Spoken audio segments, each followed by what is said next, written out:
Nothing in the universe is contingent, but all things are conditioned to exist and operate in a particular manner by the necessity of the divine nature. Spinoza. The system is about to be flipped upside down. Please keep your friends and family aware.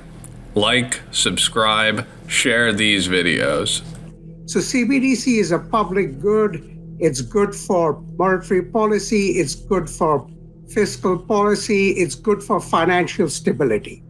Where we are, e-money, cryptocurrency, stablecoins, these are all private liabilities. So at the end of the day, the central bank needs to innovate and come up with a digital instrument for the digital age. The private sector is inching their way closer and closer to the Internet of Value. The governments and central banks of the world are preparing for this Internet of Value. The central banks and governments have accommodated markets with reckless monetary and fiscal policy, meaning QE, bailout, stimulus checks. The central banks and governments are also going to accommodate the markets with central bank digital currencies. By updating the CBDCs, the central bank's capabilities grow by exponents. For example, negative interest rates, increased money velocity, conditional money, physical airdrops of stimulus, a burn rate on currency to discourage savings. These aforementioned items are tools to facilitate complete control over the economy. In fact, I would argue that CBDC is public infrastructure. It's almost like upgrading our road system to an international highway system. Did that have an impact on how private transport models worked? Sure it did. But what it ultimately did was enhanced and created even better forms of private transport that were built on top of that infrastructure. We've currently made a design choice around money. The dollar is issued by the central bank, as we've noted. For retail individuals, it's largely only accessible in physical cash and coin form. That's a public infrastructure choice. And we've seen private innovation develop on top of that. We believe the same would happen with CBDC. And in fact, it could unlock significant private sector innovation built on top of a CBDC innovation. This technology changes the world fundamentally. The world is in a global recession and is saturated with debt, and the central banks and governments have limited tools of inflation or deflation. This is a depression of biblical proportion, and it's on the horizon.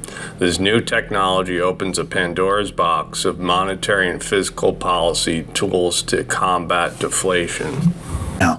Yeah, great question. So, the way that money moves today, real quickly, is really 80% of cross-border flows go through three mega banks.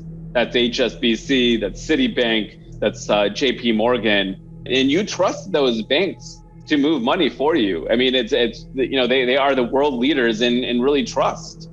And what's interesting about the way that Ripple started creating an alternative is that instead of trusting those financial institutions, why don't we link up smaller financial institutions and, in the future, maybe even corporations directly? And instead of trusting the banks to move money, why don't we trust the blockchain to move money cross borders? And so today, correspondent banks, if you want to move money into Mexico, they actually open an account in Mexico, they pre-position pesos, and they move money that way using something called mostly the SWIFT network. Right. But today, you can move digital assets into the country real time, and they get converted into local currency using cryptocurrency exchange. As the central banks and governments lean in, who are they getting advice from? From the experts, the companies that are successfully building the Internet of Value, the businesses that successfully utilize crypto and blockchain. Therefore, those companies and those crypto assets are laying the foundation of this next-gen financial system. Another critical design choice is around the rails that you use to actually transact a tokenized digital dollar or digital currency. So you do not have to use a blockchain or DLT-based system in order to transact a tokenized dollar.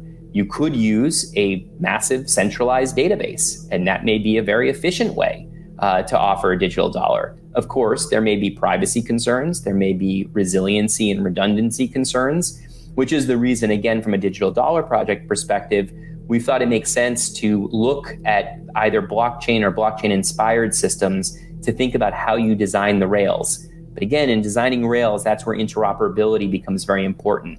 Can you move in and out of that ecosystem, and how readily can you do it? The Interledger Protocol is an interoperability standard. It's the HTTPS, the SMTP of the Internet of Value. For these CBDCs to transact with one another, there needs to be a common ground. There needs to be a protocol for these transactions to take place. Is it likely that central banks will have accounts for every CBDC in the world? A jurisdiction-free bridge asset is the needed solution. Why would China trust Canada's CBDC?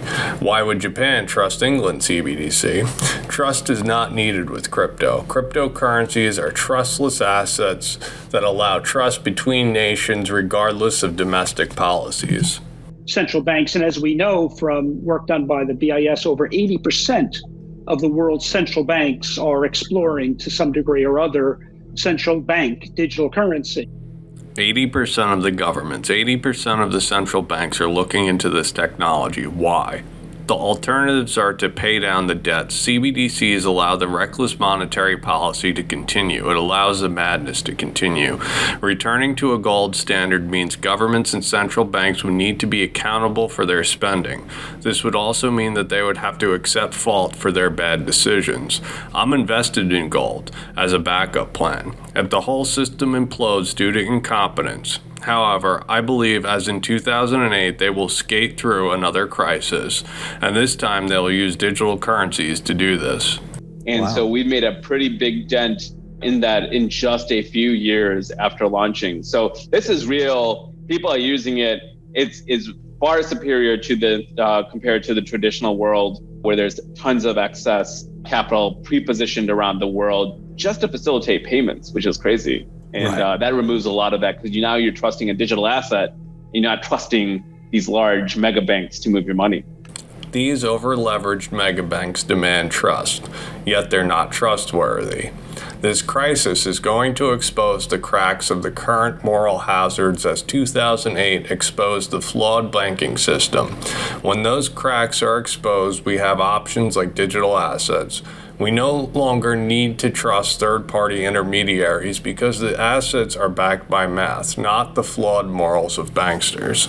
To move from analog to digital transactions, and certainly in the wholesale area, Singapore and its monetary authority is really exploring the wholesale institutional use of this new technology for less friction, greater speed, greater velocity of money. For the greater velocity of money, the central bankers are Keynesian economists, and their biggest fear is deflation.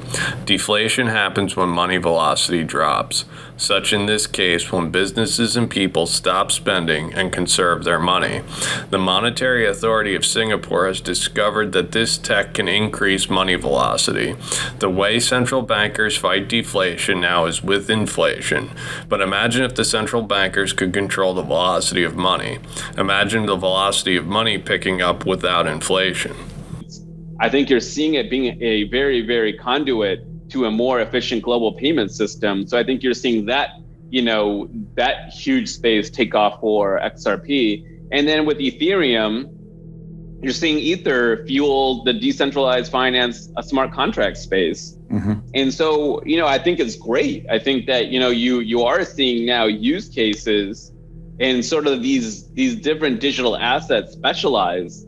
And guess what? Finance is a massive, massive space. So there's room for a lot of them. I think the days that folks believe that there's only going to be Bitcoin, I think are over. I think it's clear that there are going to be a lot of digital assets, and there's going to be a lot more, maybe traditional assets that are going to be tokenized as digital assets, which is exciting. You're seeing fiat and stablecoins take off as an example of that. But I think you're going to see more and more things in the traditional world represent themselves as tokens on a blockchain, which I think is going to add a lot of efficiency too. So I'm really bullish. Obviously, you could have had this podcast maybe a year ago, and you're in the dog days of digital assets where no one cared about the space anymore.